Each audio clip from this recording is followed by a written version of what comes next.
Welcome to our YouTube tutorial on how to unmute a group notification on Facebook. With the latest update, managing your group notifications has become easier than ever. Let's walk through the steps together. First, open the Facebook app on your Android device. Once you're in, tap on the three horizontal lines at the top right corner of the screen. This will open up a menu where you'll find the Groups option. Next, tap on Groups and select your group from the list.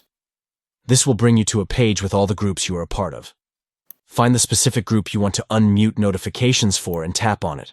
Now, tap the three dots at the top right corner of the screen. This will open up a drop-down menu where you'll see the option to Manage Notifications.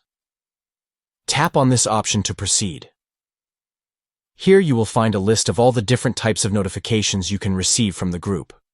To unmute all notifications, simply toggle off the mute option for each type of notification. And there you have it. You have successfully unmuted group notifications on Facebook. We hope this tutorial was helpful for you. Don't forget to like and subscribe for more tech tips and tricks. Thank you for watching.